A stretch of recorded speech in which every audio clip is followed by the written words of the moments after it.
Save किया था ना? मैं सिर्फ इसलिए गया था क्योंकि उसने मुझे कॉल किया, that's it. But listen तो. Save it for someone else. जिंदगी में सेव करना जरूरी है, मगर जब बात पैसों की हो, सिर्फ सेविंग से काम नहीं चलेगा। इक्विटी म्यूचुअल फंड्स में इन्वेस्ट कीजिए और अपने सेविंग्स को आगे बढ़ने का मौका दीजिए। Mutual fund investments are subject to market risks. Read all scheme-related documents carefully.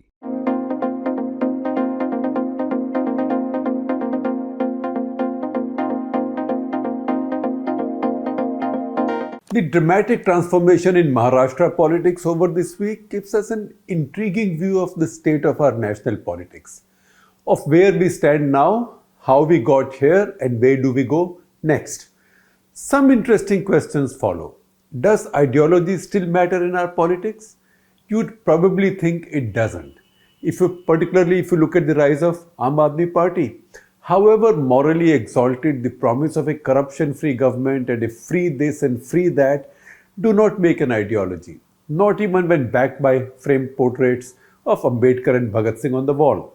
At the other end of the spectrum, the same conclusion can be reached by looking at the moves in Maharashtra. First, the Shiv Sena defected from the NDA to move to an alliance of ideological arch rivals, that is, with the Congress and the NCP, to form MVA, Maharashtra Vikas Aghadi. In the course of time, two of the three split, that is the Shiv Sena itself, and saw a majority of their MLAs defect back to the BJP. Where does that even leave the idea of ideology and principle in politics?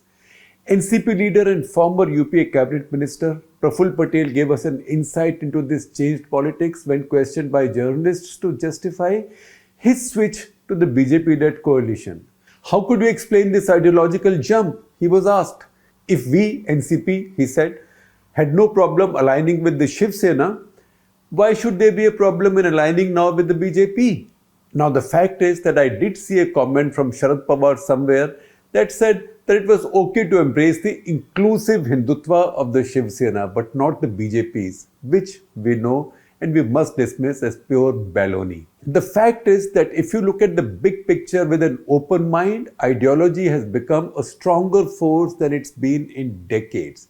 Except it works only on one side, the BJP's. The fact is, whether you like the BJP's ideology or not, that party has stayed close to it. If anything, it has become truer to it. On the other end, at the other end of the spectrum, too many leaders and their parties have thrived for these same decades in an ideologically permissive environment where principles and philosophical commitments have always been fungible with power. Developments in Maharashtra politics over the past 4 years are probably telling us that that era of ideology-free politics is now over or getting over. The Eknath Shinde Shiv Sena and the Ajit Pawar NCP may enjoy their short innings in power, just about a year if at all, but electorally and politically they now represent forces in terminal decline. This could then spell the end of the two most transactional political entities in India. That is the Shiv Sena and the NCP. Both are almost entirely one-state parties, and the fact that they are entirely one-state parties does not matter as much as the fact that over the past 25 years, ruling coalitions in Delhi have almost always had one of the two as partners, either the NCP with UPA or Shiv Sena with NDA. In the pre-Modi past, especially after the 2009 elections, many of us, including this columnist, I am guilty by self-incrimination, guilty as charged by myself. We were quick to hail the arrival of an ideology-free Indian politics. The increasingly younger voter, we had concluded, had only one thought while hitting the button on the voting machine. What's in it for me? Modi kept that in mind in his 2014 campaign, but his larger appeal was of hard Hindutva-based nationalism. There were frequent references to Pakistan and many indirect ones to Muslims, including the questions over the justification for pink revolution, which was an electoral code word for meat exports. It was, on the other hand, the Congress-led rivals who sounded transactional with talk of Manrega and other rights-based laws and welfareism. By 2019, Modi had moved on to even harder post-Pulwama/Balakot nationalism, and the Congress was fighting back with charges of corruption, Rafale, remember, Chaukidar Chor hai, and Nyay scheme handouts. A clear ideological binary was still not created. And if the Congress struggled, we can easily understand the predicament of the smaller regional parties fighting the BJP. The product differentiation they sought was either based on protection of Muslims or handouts. With the exception of some regional forces, the DMK and the left in Kerala, no party other than the BJP fought in the name of its ideology. It made the fight that much easier for Modi. It's a point we make often because it is central to our post-1984 politics. We take 1984 as the cutoff year because that's when Rajiv Gandhi won his mandate of 415. After that, the Congress party has never won a majority. Since then, since 1984, who rules India has been a function of one binary. Can one side use caste to divide what religion, that is Hinduism, united? Or will the other succeed in reuniting what caste divided by using religion? For the first 25 years, since the Congress lost power in 1989, the forces of caste won. Then came the Modi era. It was in those first 25 years, post 1989, the first 25 years, when the so-called secular parties became confused and lost their larger ideological moorings. To oppose the BJP began to look increasingly like a utilitarian function of winning the Muslim vote rather than by standing for a larger principle. This is how secular vote became a synonym for Muslim vote. That led to local tussles also, as between the SP and the BSP in Uttar Pradesh, the Congress left and the TMC in West Bengal, and finally also between the Congress and the newer Muslim forces, such as Asaduddin Owaisi's AIMIM and Badruddin Ajmal's AIUDF in Assam.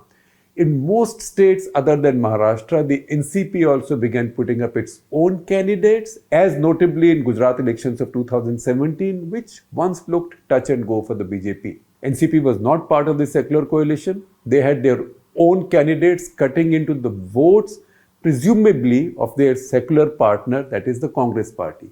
Meanwhile, the BJP was making its product sharper, better defined and unapologetically Hindu nationalist. Its slogan of Sabka Saath, Sabka Vikas also underlined its raw new confidence that while it knew the Muslims did not vote for it, it will still not victimize them. It was not seeking the Muslims' votes anymore. Now, as you would expect, this created a one-sidedness to national politics. And it was only in several of the states that the BJP still failed to defeat the local or regional powers. Barring Kerala and Tamil Nadu, both of which aren't so relevant to the BJP, in most other states, this challenge came from one leader or one family parties. These include Andhra, Telangana, West Bengal, Odisha, Delhi, Bihar, and Maharashtra, among others. Many of those parties now need a rethink. Families can be broken, or dynasties may not have an offspring to continue them, as say in the case of Odisha. Families can be broken, nephews can ditch uncles, for example, as you've seen in Maharashtra. Loyalists can be either enticed or muscled out. You've seen Shinde already in Maharashtra. This can be done by using the agencies, say Praful Patel, by using the agencies, and they all have some version of the argument that Praful Patel offered to justify his move. Delivering a lecture on the life of late Lal Bahadur Shastri, titled Lal Bahadur Shastri, the man who died too soon, at New Delhi's Nehru Memorial Library earlier this Friday, editor and author T.N. Nayanan raised an important point. Thinking aloud on what would have happened if Shastri hadn't died so soon, he said one possibility was that the Congress wouldn't have split, and maybe Indira Gandhi would have been timed out and Y.B. Chaman could have risen as the successor instead. It follows that if the party hadn't been split by Mrs. Gandhi in 1969, it probably would not have taken such a sharp turn to the left as she led it into. She chose to do it to fight her own old guard. In my view, not Nayanan's view, in my view, this was expedient politics, not ideological conviction. What better than ideas of the progressive, youthful left to destroy the conservative fuddy-duddies? This she did with aplomb, but in the process, the Congress was left with an ideology its rank and file, particularly the top leadership that remained with her, hadn't bought into. That's probably why the party has kept on splitting since then, almost at the rate of once in 5 years.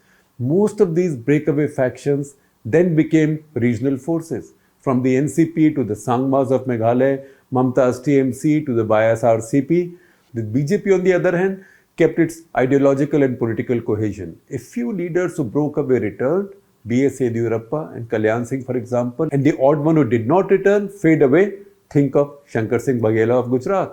This pretty much explains the state of our national politics today.